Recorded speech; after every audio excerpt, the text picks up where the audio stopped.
माई की इसकी रोजी रोटी है। माई की इसका जो नाम है वो देशों विदेशों में मशहूर कर रहा है।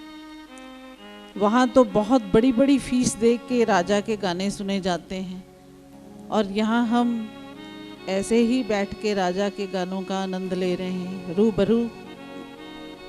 तो ये सब पिताई की कृपा से ही हो रहा है।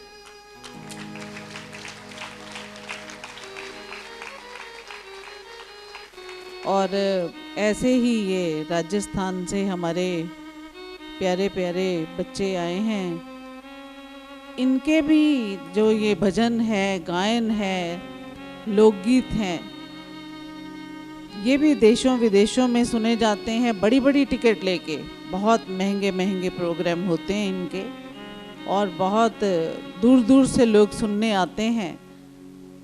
तो आज अशोक जी, नीरजा और महाराज जी की कृपा जो है वो बच्चों पे है, तो वो इनको लेके आए हैं। इनको भी आशीर्वाद पिताई का मिल रहा है।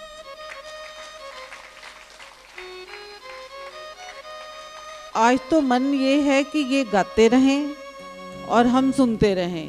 कुछ बोलने का जैसे रूह ही नहीं हो रही। जब ये गा रहे थे तो फिर से मीराबाई के दर्शन हो रहे थे कि मीरा भी ऐसे ही गाती होगी कृष्ण के आगे, और वो मूरत के बीच में से कृष्ण सजीव होकर के आशीर्वाद देते होंगे। वही सारा नज़ारा नज़र आ रहा था। तो ये सब इनकी कृपा है कि इनके कंठ में सरस्वती विराजमान है, जो आप सबको भक्ति विभोर में डुबो रही है। आप किसी की समाधि ना भी लगती हो तो इनका गायन सुन के खुद ब खुद आपकी जो अंतरात्मा है वो ऊपर उठने का प्रयास कर रही है। कोई ना भी यहाँ पे बैठा हो, जरूरी नहीं होता कि शारीरिक रूप से ही आप बैठे हो। जो आपका मन है अगर वो ना भी टिका हुआ हो तो इनका गायन सुन के खुद ब खुद सारे झंझावात छोड़ के महाराज जी के चरणों श्री में समर्पित हो गया होगा, ये मेरा यकीन है। तो इनका हम जितना शुक्रिया अदा करें उतना ही कम है। तो इनके लिए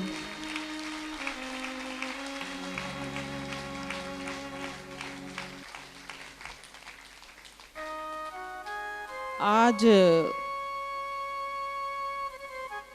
की जो सुबह है फिर से बादल बरस रहे हैं। वो कल भी बरस रहे थे, आज भी बरस रहे हैं। आपको याद करा रहे हैं कि आज का सत्संग भी हम चूकेंगे नहीं, हम भी आपके साथ ही हैं। ये जो यहाँ का म्यूज़िक है जो ये बच्चे बजा रहे हैं, तो वर्षा ऋतु भी अपनी जमाजम जो है एक म्यूज़िक, वो जो एक स्टूडियो में आर्टिफिशियल बारिश का म्यूज़िक बजाया जाता है ना, और यहाँ पे कुदरत इतनी मेहरबान है महाराज जी की कृपा से कि महाराज जी के दर्शन करते ही वो जमाजम बरसने लगती है। तो यही एक सच्चाई है सच्चे सदगुरु की कि जब पूरी कायनात सदगुरु के चरणों में झुक जाए और वो जमाजम बरसने लगे, क्योंकि कुदरत का तरीका ही ये है। कुदरत अपनी जो प्रेजेंस है, वो एनर्जी, वो पॉजिटिव एनर्जी, उसकी जो प्रेजेंस है वो यही तरीका है। तो ये कुदरत से ही हम सीखते हैं कि किस तरह से सतगुरु को समर्पित होना है। कुछ भी हो रहा है, हमारे इर्द गिर्द बहुत सारी चीज़ें घट रही हैं, बीमारियां आ रही हैं, कहीं लड़ाई झगड़े हो रहे हैं, ये सब सुन करके देख करके मन दुखी होता है। पर साथ साथ कुदरत हमें ये भी चेताती है कि ये जो भी हो रहा है ये सबके भले के लिए ही हो रहा है, कुछ भी बुरा नहीं है। हर चीज़ में पॉजिटिविटी देखो, हर चीज़ में पॉजिटिव रहो। अगर आपके हिसाब से वो काम अच्छा है या बुरा है, उसमें डिप्रेस्ड नहीं होना। उसमें हमने पॉजिटिव वे में ही लेना है, क्योंकि ये जो नेचर है पल पल हमें यही चीज़ें सिखा रही हैं। बाहर बारिश हो रही है, किसी ने बहुत सुंदर कपड़े डाले हैं, तो बारिश ये नहीं देखेगी कि इसके कपड़े ड्राई क्लीन होने हैं या हैंड वॉश होने हैं, उसने तो भिगोने हैं। उसने ये नहीं देखना कि आपका कपड़े की कीमत तो बहुत ज़्यादा है और वो सिर्फ और सिर्फ ड्राई क्लीन ही हो सकता है, क्योंकि नेचर ने अपना आशीर्वाद देना ही देना है, वो किसी तरह से भी दे। तो जब पिताई कभी भी मैंने देखा है, जब से रामगढ़ में सत्संग हो रहा है, तो वर्षा ऋतु चाहे 4 बूंदें ही पड़े, वो आकर के अपनी मौसम को खुशगवार कर देती है। हम बैठे होते हैं, ज़रा सा भी गर्मी का एहसास नहीं होता, ऐसे लगता है जैसे मानो इस हॉल में एसी लगा हुआ हो। तो ये सब महाराज जी की ऐसी कृपा है कि जब मैंने इंग्लैंड से आना था, तो चूँकि वहाँ का मौसम बहुत ठंडा होता है, तो यहाँ 13 अप्रैल का जो सत्संग होता, तो मैंने यूं ही महाराज जी से पूछा, महाराज जी मैं 13 अप्रैल को आ तो रही हूँ, पर एक चीज़ से डर बहुत लग रहा है कि वहाँ गर्मी बहुत ज़्यादा है और मुझे बहुत ज़्यादा हीट लगती है, तो मैं एकदम से उस हीट को बर्दाश्त नहीं कर पाती, कैसे होगा। तो मैं कभी सोच रही हूँ कि पंखा लगा लूँगी, फिर सोच रही हूँ नहीं उससे आवाज़ आएगी, कभी कुछ ऐसे दिमाग में मेरे चल रहा है। तो मैंने महाराज जी से ये जिक्र ऐसे ही लाइट वे में कर दिया। तो महाराज जी कहने लगे कि तुम आओ तो ये पूरी कुदरत में ही हम एसी लगा देंगे। तो मैं थोड़ा सोचने लगी कि पूरी कुदरत में एसी लगा देंगे, ये कैसे पॉसिबल है महाराज जी, मुझे ये सब बोल रहे हैं। तो जैसे ही प्लेन टच किया इंडिया इंदिरा गांधी एयरपोर्ट, तो बिल्कुल मौसम ठीक था, एक बूंद भी कोई वर्षा की या बादल नहीं थे, थोड़ी थोड़ी धूप सी नज़र आ रही थी बाहर। जब मैंने विंडो से झांक के देखा, तो बाहर निकलते निकलते थोड़ा समय लग जाता है, यात्री सब खड़े हो जाते हैं प्लेन में, तो निकलते निकलते 15-20 मिनट, कई बार ज़्यादा टाइम लग जाता है। तो जैसे ही मैं बाहर आई, मैंने देखा, तो मैंने स्टेप आउट किया, तो हल्की हल्की बूंदें जो हैं वो मेरे ऊपर गिर रही हैं, और मैंने देखा ऊपर आकाश पे बादल आए हुए हैं। तो मेरे को एकदम पिताई की बात याद आई। पिताई ने कहा तुम आओ तो पूरी कुदरत में ही एसी लगा देंगे। तो जैसे ही मैंने बैगेज लिया, बैगेज लेकर के हम जब बाहर आते हैं, सारा देखते हैं, निकलते निकलते फिर टाइम लग जाता है। तो बाहर आकर के देखा तो झमाझम बारिश हो रही थी। तो वही बात है कि ये जो भी कुछ हो रहा है हमारे सद्गुरु की कृपा से, उनकी मर्जी से ही हो रहा है, स्वतः कुछ भी नहीं होता।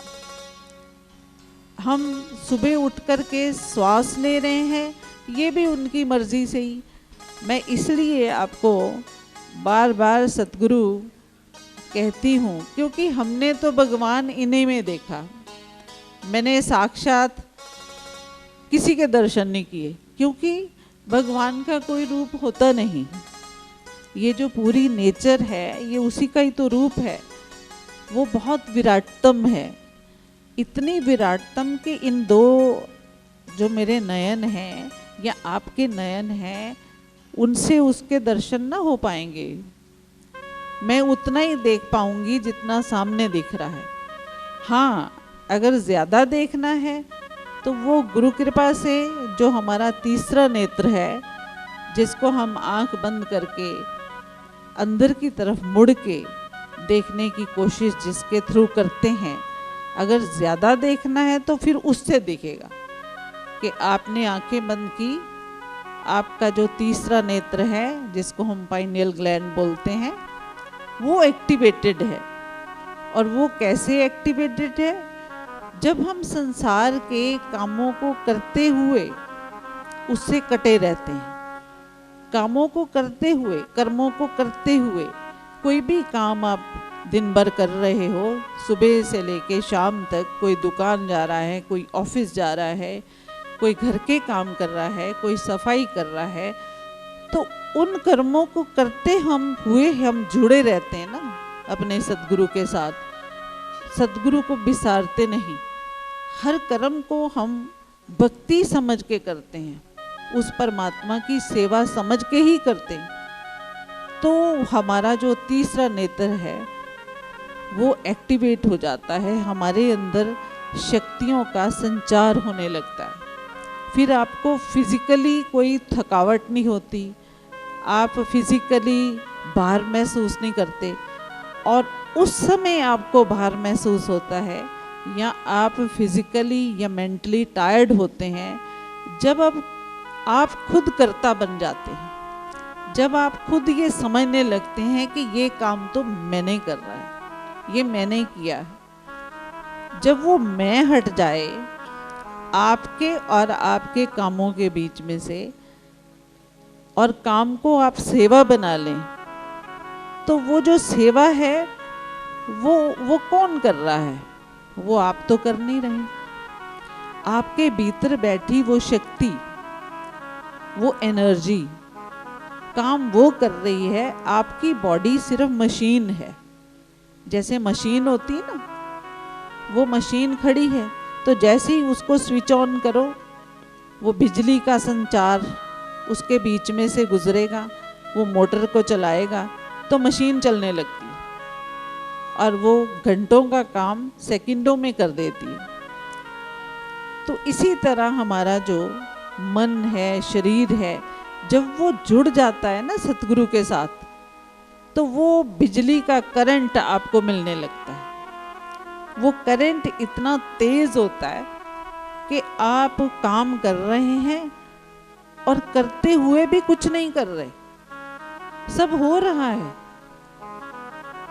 और वो ऐसे इतना बढ़िया हो रहा है कि आप भी कभी कभी चकित रह जाते हैं जब आप होश में आते हैं, अरे ये इतना अच्छा हो गया, मेरे को पता ही नहीं चला।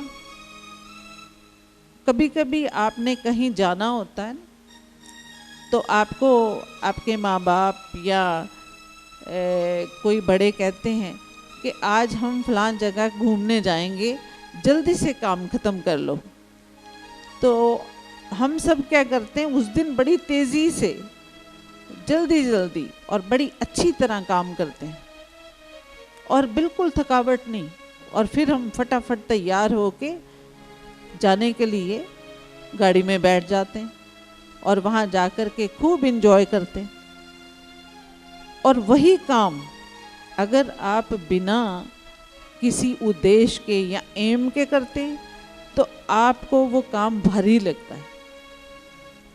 तो यही चीज़ कहते हैं महाराज जी कि अपने कर्म को ही भक्ति बना लो, कर्म को ही सेवा बना लो, उसको समर्पित कर दो उस भगवान के आगे कि हे मेरे मालिक, करने वाला तू है, मैं तो एक मशीन हूँ, तू करंट देगा तो सारे काम हो जाएंगे। और वो करंट कौन सा, वो एनर्जी कौन सी?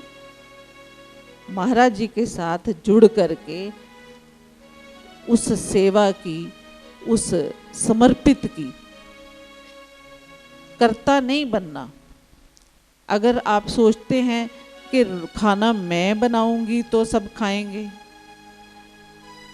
ये सफाई मैं ही करूंगी तो तभी साफ दिखेगा, ऐसा नहीं है। आज आप हैं, कल कोई और होगा, और के बाद दूसरा आएगा। ऐसे पीढ़ी दर पीढ़ी चेहरे बदल जाते हैं, काम होते रहते हैं, कुछ भी रुकता नहीं।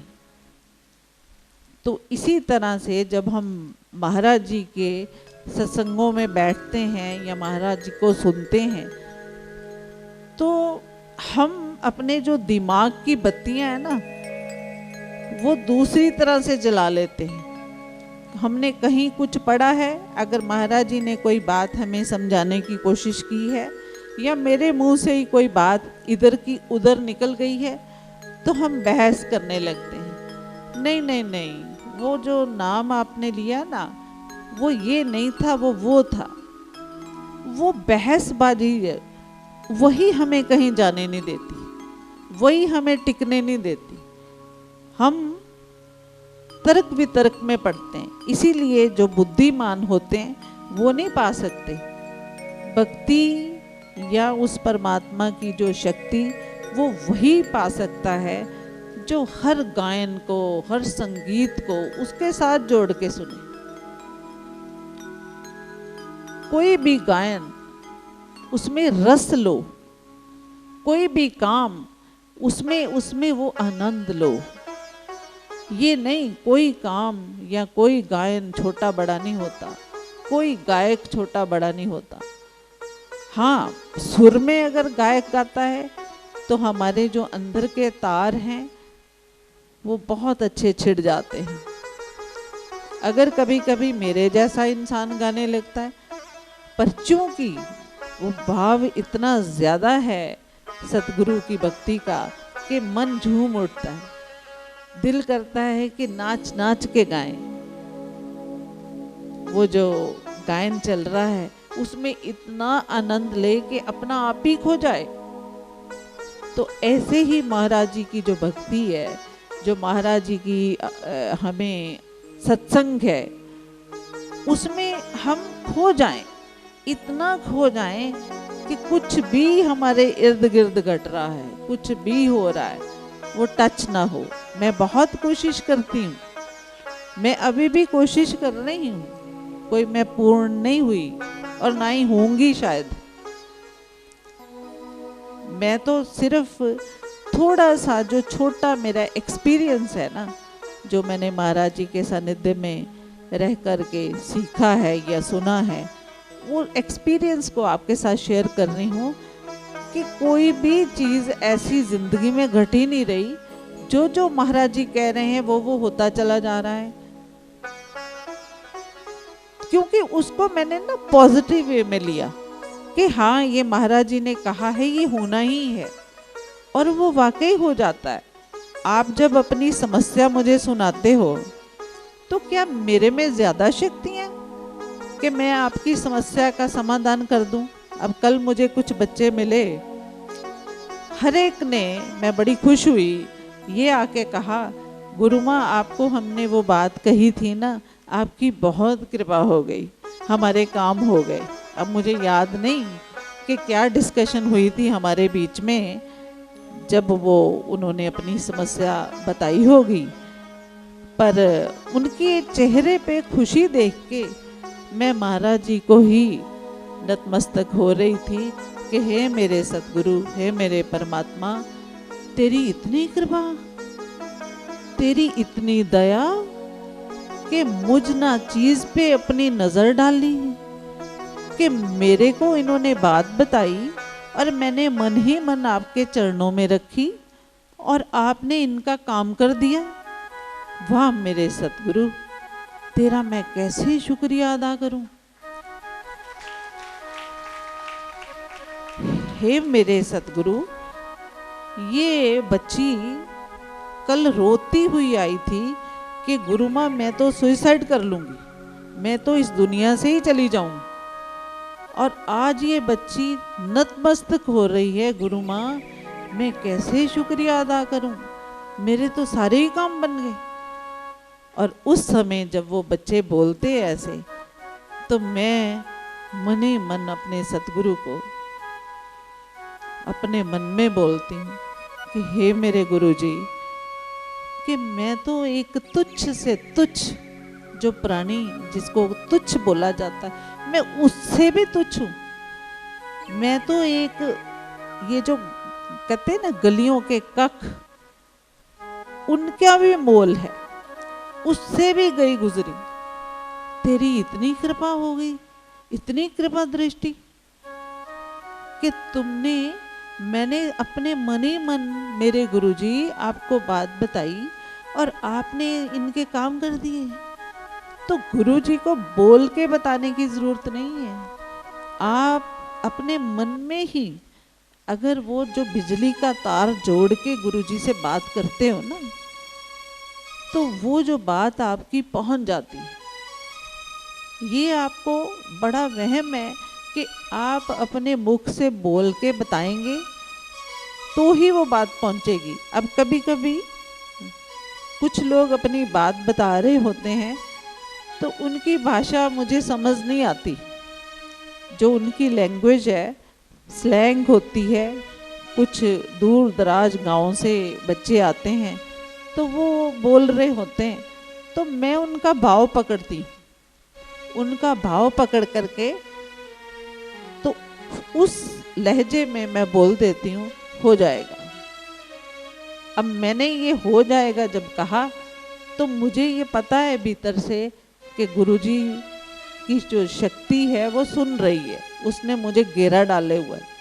अब मैंने हो जाएगा बोल दिया, अब बाकी काम हमारे गुरुजी का। अब गुरुजी सबके ऊपर निहाल होते हैं, वो अपने बच्चे की रक्षा करेंगे।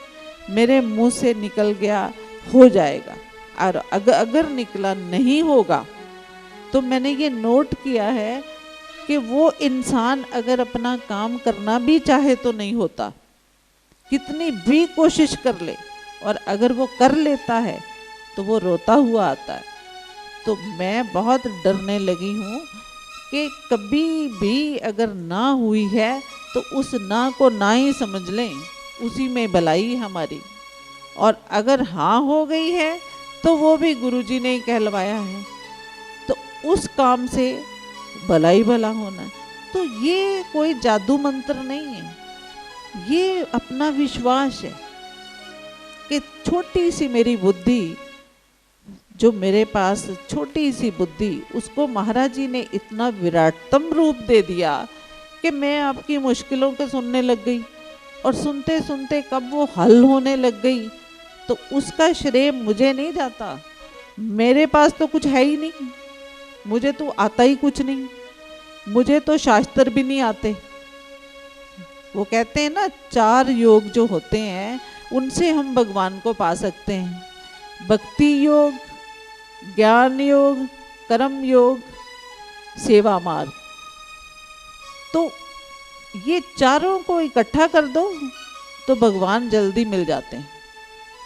अगर हम सिर्फ भक्ति मार्ग से पाएंगे तो भी समय लगेगा, अगर हम ध्यान लगा करके बैठे रहेंगे तो मैं उसको अकेला ध्यान लगाने को सही नहीं समझती, क्योंकि आप ध्यान लगा के बैठे हैं, किसी का क्या भला हो रहा है उसमें। आप बैठे हैं, रेस्ट की रेस्ट हो रही है आपकी, खाना आपके घर वाले बना रहे हैं, तो आपका ध्यान 2 कौड़ी का।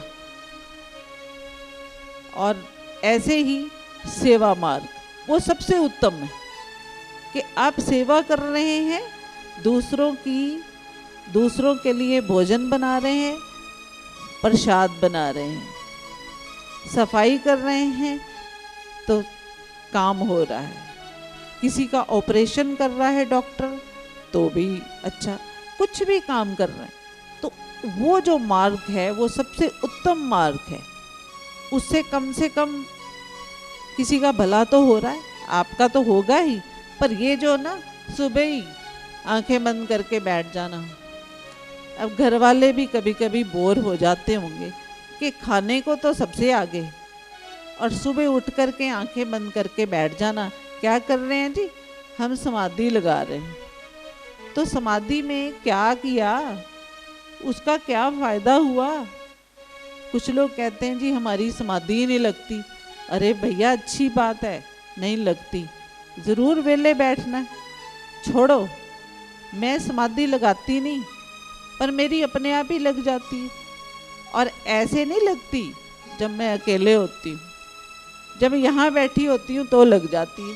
तो चलो कुछ कर तो नहीं रही, तो लग रही है तो लगने दो। तो ऐसे ही जो सेवा मार्ग है वो सबसे उत्तम मार्ग है, उसी में भक्ति, उसी में शक्ति, उसी में ही ज्ञान, सब कुछ उसमें है। कोई भी काम छोटा बड़ा नहीं है। तो महाराज जी ने अपने जीवन काल में अगर पाया है, मुझे ऐसा लगता है, तो वो सेवा मार्ग से, कर्म मार्ग से उससे पाया है। महाराज जी ने इतनी सेवा मानव दयाल महाराज जी की कि मानव दयाल महाराज जी जब बेड पे थे और महाराज जी की कोठी में आते थे, तो जब उनका कभी कभी सफाई का टाइम आता था तो महाराज जी मुझे बाहर भेज देते थे कि नहीं बेटा तुम जाओ बाहर, मैं अपने आप महाराज जी के कपड़े बदलवाऊंगा, उनको स्नान करवाऊंगा। महाराज जी के पास बड़े नौकर चाकर होते थे पर उनसे नहीं करवाते थे। महाराज जी खुद ही उनके कपड़े चेंज करते थे, खुद ही उनका स्नान करवाते थे, खुद ही उनकी मालिश करते थे, सब कुछ महाराज जी खुद ही करते थे। चाहते तो बड़े बड़े गनमैन थे हटे कटे, उनसे करवा सकते थे, पर महाराज जी ने कभी ऐसा नहीं किया।